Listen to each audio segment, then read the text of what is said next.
masuknya Islam ini sangat menarik perhatian di Indonesia ini ya, di Nusantara ini.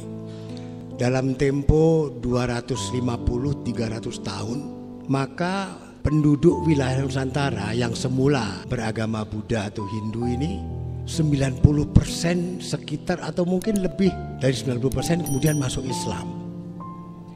Islam disebarkan tidak dengan senjata, tidak dengan kekuatan politik, tidak dengan kekuatan uang, tapi dengan cara penyebaran yang sangat tepat. Kita bandingkan dengan Islam yang masuk ke Eropa tahun 700-an, hanya bertahan sampai tahun 1492. Sekarang masuk lagi ke dalam pelan-pelan ya, melalui pendatang dari Turki, dari Aljazair dan lain-lain. Nah, tahapan-tahapannya pertama ya datanglah Islam, kemudian memperkenalkan diri, kemudian mendirikan kerajaan-kerajaan itu. Kerajaan-kerajaan Muslim yang semuanya akhirnya menjadi taklukan Belanda. Kenapa negara sekecil Belanda sekepel itu kalau dibanding Indonesia kan? Luas Belanda itu cuma 42.000 km persegi. Kita hampir 2 juta, belum lautnya. Lautnya 2 kalinya lagi. Kok bisa kalah? Apa? Ya pengetahuan. Ilmu pengetahuan kita kalah sama Belanda. Ilmu berorganisasi kita kalah sama Belanda. Peralatan militer kita kalah Belanda. Nah ini yang menurut saya perlu kita catat. Khalifah Utsmani pun kalah oleh Eropa juga karena teknologi militernya kalah. Selain karena korupnya petinggi-petinggi di Khilafah Utsmani itu. Nah kemudian kita berkali-kali melawan Belanda itu, tapi kita selalu kalah.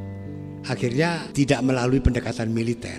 Jadi kalau yang pertama kali melontarkan ide negara seperti Indonesia atau bangsa Indonesia yang tidak mengenal suku, tidak mengenal agama adalah Dowes Dekker bersama dengan kawannya yaitu Cipto Mangunkusumo dan Suwardi Surya Ningrat atau Ki Hajar Dewantoro.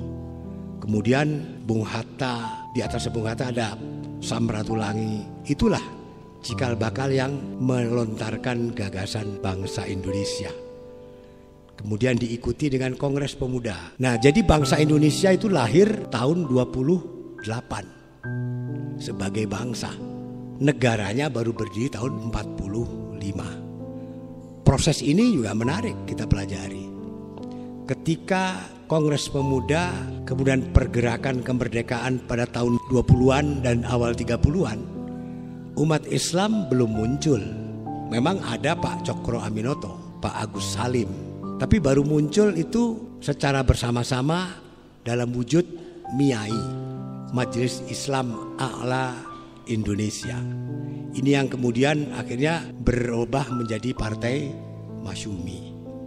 Nah, dalam proses mendirikan Negara Republik Indonesia, maka diadakan serangkaian dialog antara tokoh-tokoh pemerintahan. Nah, di situ yang paling menonjol tentunya Bung Karno. Kita semua mengenal beliau. Umat Islam muncul. Jadi kalau saya menganggap dasar dari semua bangunan Negara Republik Indonesia itu adalah pembukaan Undang-Undang Dasar. Semua ada di situ. Pancasila juga ada di situ, dan NKRI itu diwujudkan di dalam undang-undangnya. Nah, di dalam pembukaan Undang-Undang Dasar kalau Anda baca itu sangat Islami. Kata-katanya pun atas berkat rahmat Allah dan lain-lain. Rakyat itu juga kata Islami itu.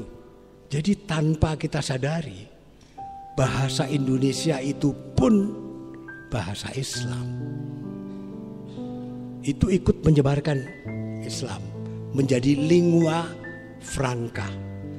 Oleh karena itu ketika kita memproklamirkan bangsa Indonesia, satu nusa, satu bangsa, satu bahasa, bukan bahasa Jawa yang dipakai, walaupun itu dipergunakan oleh 2/3 rakyat di Nusantara. Tidak.